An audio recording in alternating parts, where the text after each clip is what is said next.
My grandfather bragged all the time. Toni Morrison, petite fille d'anciens esclaves, se rappelle que son grand-père se vantait de lire la Bible alors que la lecture était interdite aux Noirs. And it was illegal in his life to read. Ultimately, I knew that words have power. Cela m'a fait comprendre, dit-elle, le pouvoir des mots. Elle fait de brillantes études en littérature, puis devient éditrice à la Random House à New York et la première Afro-Américaine à enseigner à l'université Princeton, deux institutions où les femmes, noires de surcroît, sont très rares. A white male world was not threatening. I was more interesting than they were. And I wasn't afraid to show it. Elle encourage la publication d'écrivains noirs et commence à écrire son premier roman. The Bluest Eyes raconte le désir d'une jeune fille noire d'avoir des yeux bleus. Elle continue d'inventer de beaux personnages afro-américains ancrés dans leur histoire.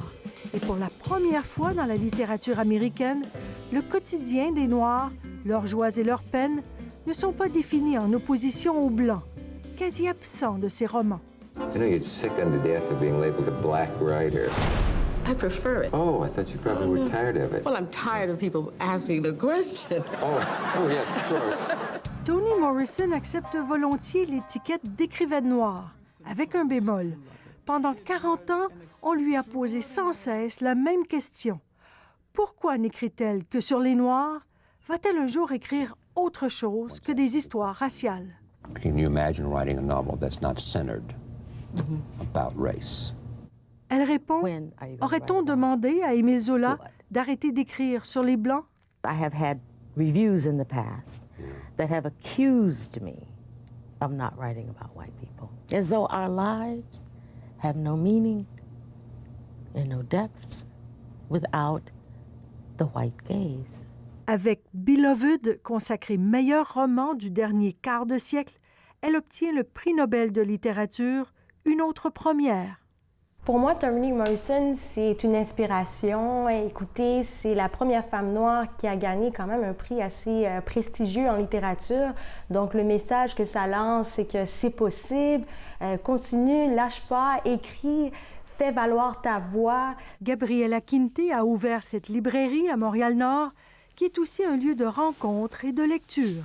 La langue de l'oppression ne se contente pas de représenter la violence. Elle est la violence. La femme de 30 ans trouvait qu'il était difficile de trouver au Québec des livres écrits par des auteurs de couleur comme Toni Morrison. Moi, je pense que c'est quelqu'un qui est capable de nous transmettre de grandes émotions. Tout simplement par la lecture, elle nous lance des images quand même assez très fortes qui nous remettent en question, qui nous font observer et critiquer le monde qui nous entoure. Oprah Winfrey, qui a fait connaître l'œuvre de son amie au grand public, lui a rendu hommage sur Twitter. Elle a utilisé le pouvoir des mots, écrit-elle, pour éveiller nos consciences, remuer nos blessures les plus profondes et nous les faire comprendre, que son héritage survive longtemps. Ici Sophie Langlois, Radio-Canada, Montréal.